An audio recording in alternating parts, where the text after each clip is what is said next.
Bosch Rexroth are the key partners for iron and steel sector with around 80% of market share in their business. For an interesting PPT before the lunch, I request Mr. Amish Lakhani from Bosch Rexroth to take on the dais. Good afternoon, everybody. I'm here on behalf of Bosch Rexroth, and on behalf of Bosch Rexroth, I thank everybody to give this opportunity to get all the technologies at this stage, to demonstrate and see what best we can, from Bosch Rexroth, we can contribute towards the future technology. The idea of showing the next generation technology very well combines with all the presenters and the delegates who told that we need to go forward now for the next generation technology, which will not only improve the efficiency but also reduce the CO2 emission and all the green prints that we are talking about. So I'll just take you through a few of the products that we have innovated to contribute towards this technology lead. So let's see how it went off. Earlier we used to have horses for transportation, and when the car was invented, people used to say that horses will always stay. So that was an assumption. Like that, when the movie with talking actors were there, people were telling that okay, it's a different one, but we don't want to hear.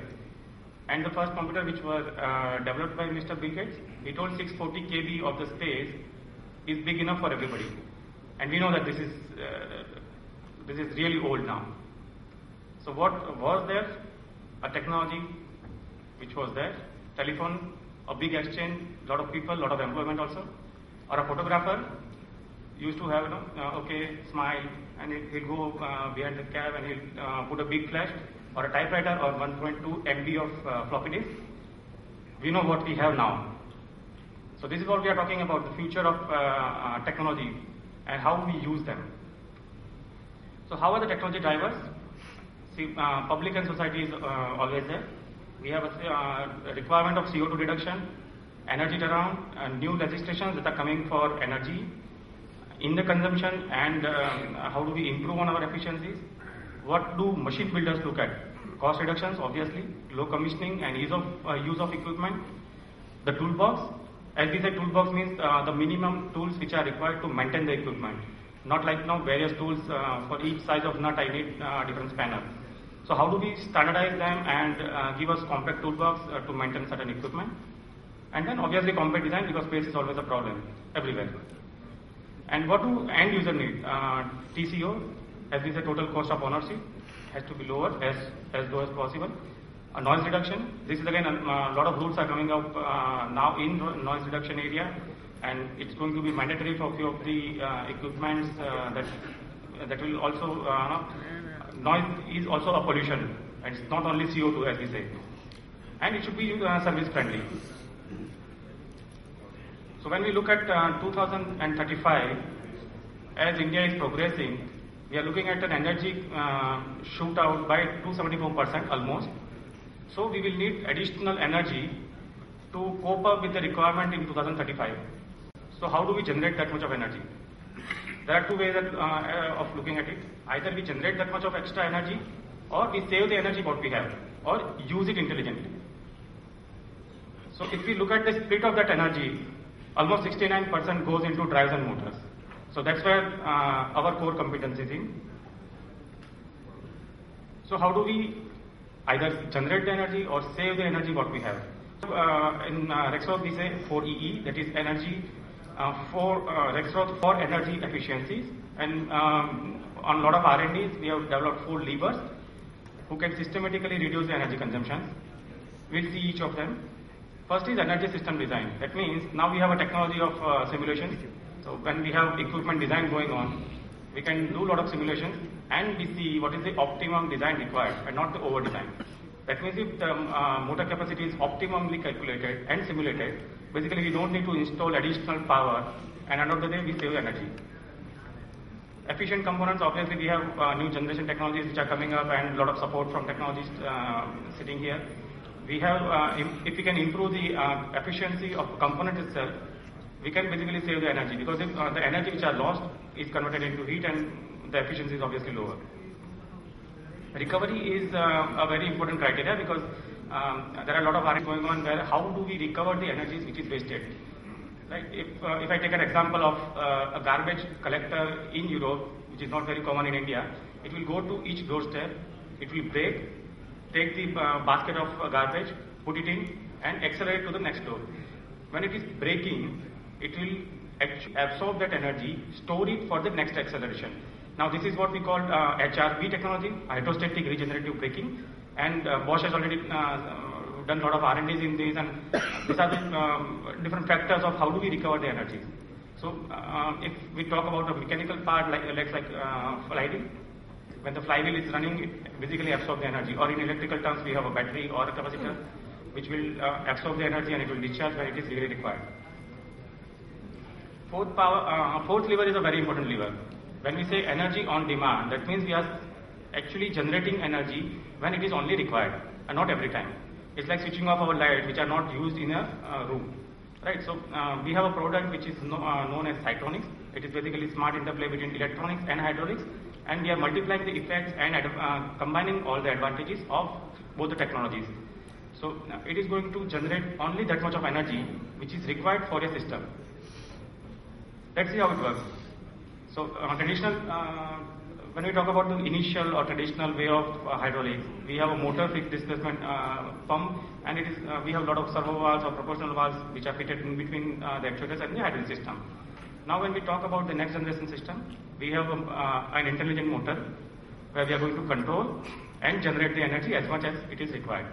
So that's how it works. Basically, when we combine all the levers of energy efficiency, we not only save the power, we also save carbon footprint and obviously money. So that's the name, as we say, Cytronix. So this is the principle that we use today. We have a variable pump and fixed RPM motor. And this is the principle that we talk about. We have electronics which is intelligent enough. When you need hydraulic power, it will accelerate the pump, deliver the power which is required. It is not required, it will go to zero. That means you are not consuming any energy. Energy becomes almost zero. In the traditional way, how it happens, the pump goes to D-stroke mode or it is blowing through the relief valve, and basically you are losing a lot of electrical energy and you are converting into heat. And to manage that heat, again, we have to install a lot of coolers. That coolers again will consume a lot of energy because we need a big cooling plant and maintain the cooling plant, and there are a lot of sequences going on just because of a traditional way. But if we can improve that, obviously we have a lot of energy saving. So this is just a very simple example. We have normal plug-in connectors. If we replace it with a special connector which is developed by Bosch Rexroth, the energy consumption goes down by 60%. So each connector, if we talk about say more than 200 valves in a rolling mill, if we convert them with just a different kind of a connector, we can save 60% of our energy. If we implement this technology, what happens? We have lesser oil requirement. Say if a big tank, very big tank of 25,000 liters, we can optimize to 3,000 liters of tank, and this is not a fake number. We have done an R&D on one of the machine, and this is the picture what you see here is actually installed. Okay, so when we talk about 25,000 liters of oil tank converted or reduced to 3,000 liters of oil tank, how it happens? A lot of R&D goes into this. Okay, when we have lesser oil to be handled, there are a lot of ergonomical issues that we also take care in this. Plus, the efforts to maintain the oil also goes down. And at the end, you have a lot of benefits in this. They're just listed here for your reading. High energy saving, that's what we are talking about right now. Reduced noise emission, because we are actually making the electric motor to 0 RPM. Reducing cooling efforts, as I said, if I have a heat generation, I need a big cooling tower and subsequent equipment. Then we have an optimized system for one hand. So this is like a plug-and-play system. You just hook up your connector and it's all integrated in between, inbuilt in the electric motors. We are basically using servo motor for this. And we have components which are hydraulic and electric. So we also have a high operational reliability. Future-proof technology, there are a lot of directives now coming up from the governments and legal laws that we need to have a certain noise level issues, or we need to reduce the CO2 emission. So these are all taken care in this new technology. And we have this technology which is intelligent, flexible, and automatically integrated. If we talk about the next technology which is already developed and running now, is known as integrated access control valves. This is the next level of servo valves where the intelligence is sitting right on the wall. How do it work? These are all the control functions which are fitted right on the servo valve. So we are talking about a next generation servo valve itself. We can do all the controlling right in one valve. Right? We are talking about position control, force control, pressure control, alternating control. At a time you can control from force to pressure, pressure to force, and all of that state control feedback. Plus you can do all the parameterization right in the valve through a software. So it reduces a lot of headache and installation time when we are talking about this kind of technology. And we can also do a monitoring. Right now it is really not possible. We need a special software to monitor that oscilloscope which is fitted to see the diagnosis of the failures. But here everything is integrated. So that gives you additional advantage without investing something additionally along with your equipment. These are all inbuilt features. And it takes care of all the Ethernet, so you don't need to switch to the different Ethernet just for a valve, but it is all taken care of within the valve itself. So we have two pressure transducers in a typical servo hydraulic system. They will be directly connected in the valve itself. You don't need to drag the cable right to the control panel, take back the feedback cable. So the cabling efforts really go down, and everything is done right at the valve itself.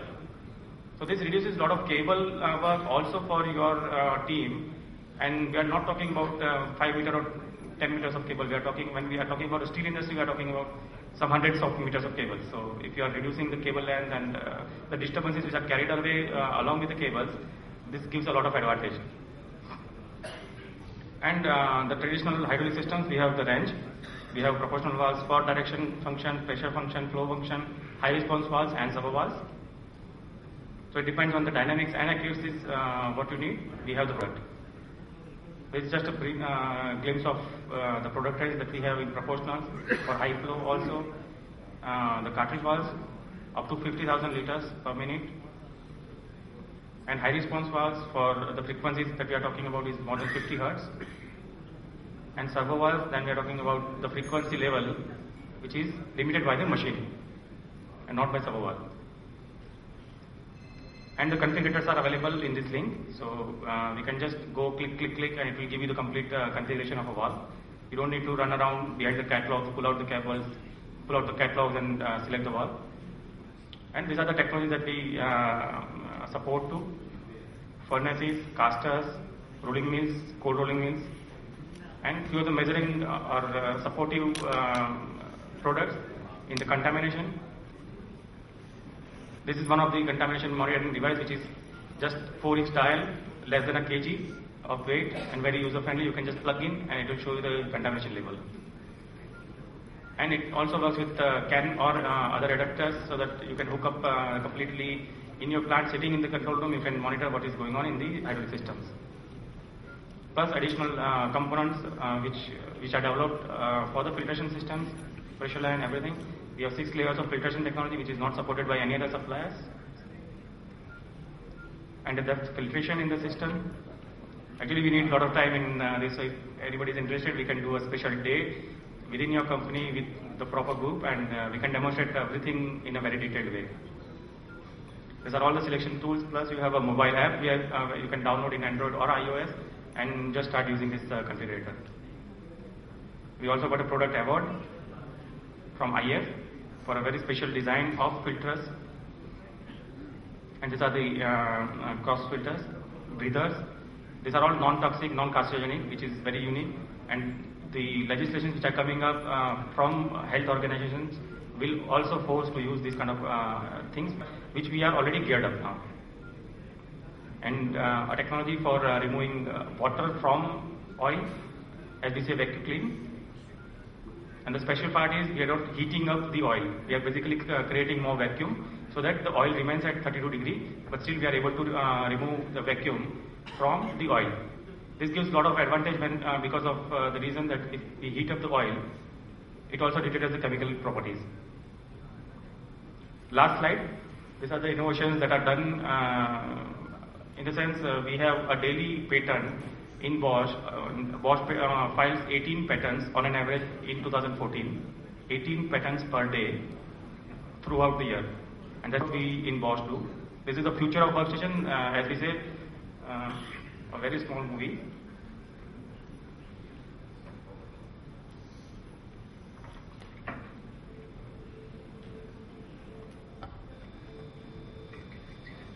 So a person comes in, he does his job, he pings his card, and the whole workstation is adjusted according to his feel and height. So everything is adjusted automatically. He does his job,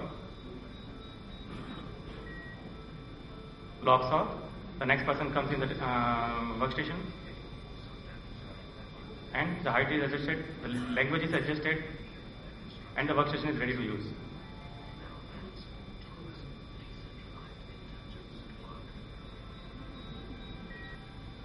So it looks so simple, but a lot of intelligence goes in that.